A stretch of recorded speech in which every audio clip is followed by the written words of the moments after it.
I always say like I went to YouTube University because it felt like those were just my people.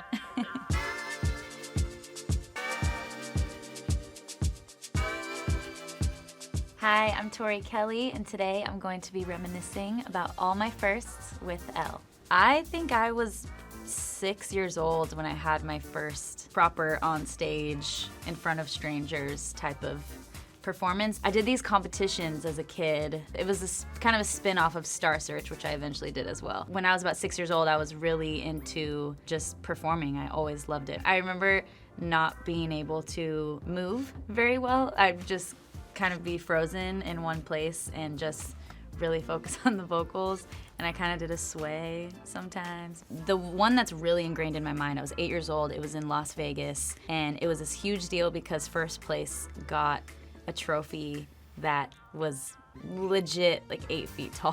For that performance, I sang Vision of Love by Mariah Carey. I worked on my performing and kind of walked around the stage a bit, and I actually won that show. So I still have that trophy. It's in my studio. I love looking at that trophy because I think it just reminds me of where I came from and the hard work that I put in even as a kid, and I have it right next to my Grammy. So the first film that I remember seeing was probably Pocahontas. I've always been obsessed with Pocahontas. That era of Disney, just like being a 90s kid, was just so many great movies at that time. So those were definitely my earliest memories of just watching movies as a kid. First big break, my first experience with even the word viral was a cover of Thinkin Bout You by Frank Ocean. I posted on YouTube. I was starting to get recognized, and I think the video even ended up on World Star, and it took on a whole life of its own. That was a pretty trippy turning point, I would say, in my career. My first celebrity encounter was actually at age 12 with Mary J. Blige. It sounds crazy to say, but we were signed to the same record label at the time. They essentially invited me to her concert, and I remember just feeling like she was so seasoned and such a professional. She just had this great presence. She got on stage, and this little 12-year-old, was just so in awe of her as a performer. Still, to this day, she's just, I think, one of the greatest. So the first time I heard my song on the radio was for my song Nobody Love, and I believe I was in San Diego, like visiting some friends. It was just the craziest feeling to sit in the car and it just randomly is on. That was so surreal. First music video, I would say, was for Dear No One. Gosh, I was probably like 19 for that.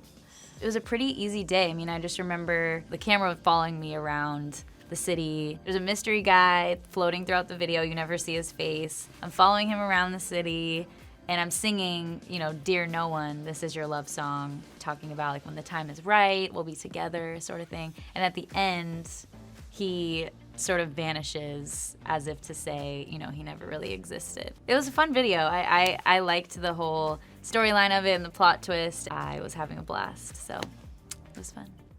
My first big splurge was definitely my first car, which was a Lexus IS250. Oh my gosh, I loved that car so much.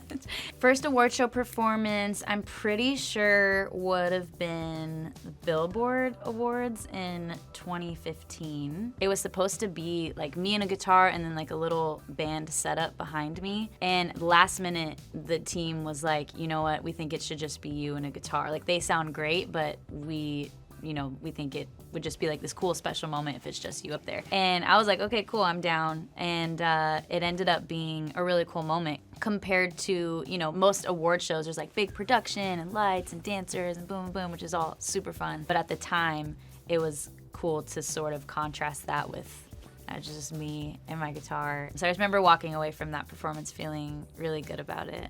First time getting recognized in public, that's a really hard one.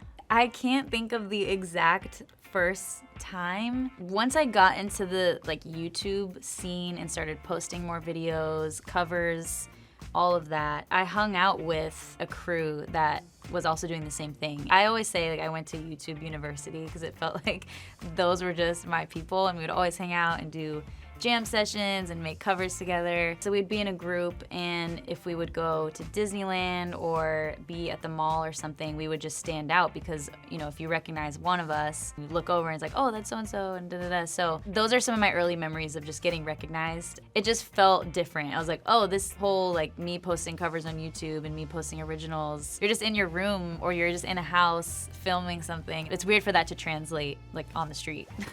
First time going back to brunette, because I'm a natural brunette, but then I went blonde when I was about 18, and it was like right out of high school. I was like, I'm gonna be different, dye my hair. Going blonde was like a big change. It felt super fun. And then my hair just decided just rejected it. It was like, no, that's not good for your hair. And it completely fried it.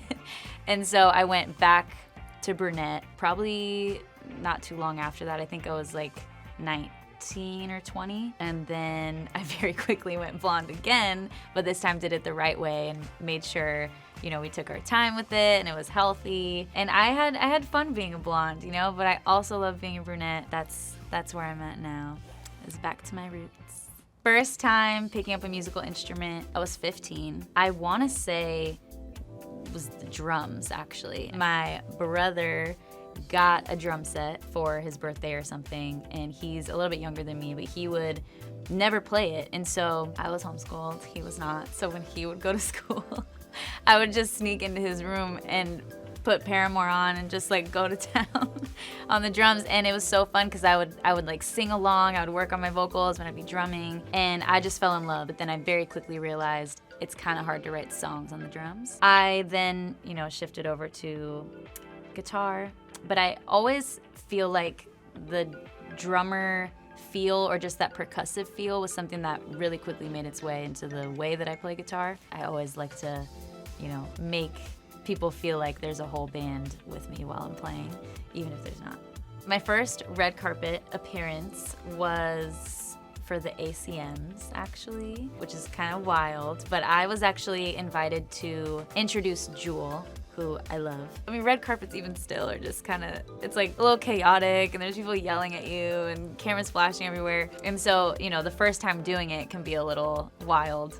The first time I felt like I had made it, probably when I put out my debut album. Because up until that point, I was definitely doing stuff and, you know, doing shows and getting recognized, which was amazing. I think getting to really just put my stamp on music and be like, hey, this is my debut album, and feel really good about it. It was such a cool moment for me. I just remember crying a lot, like on the release day. To finally be able to say I have an album was really special.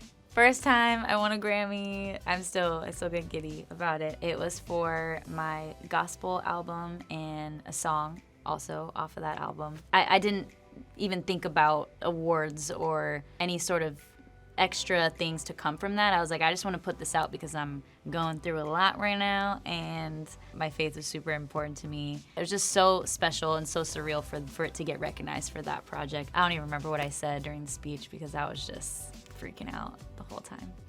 Going down memory lane, so crazy, feeling very nostalgic right now and grateful. Thank you so much, ELLE, for having me. Check out Missin' You out everywhere right now.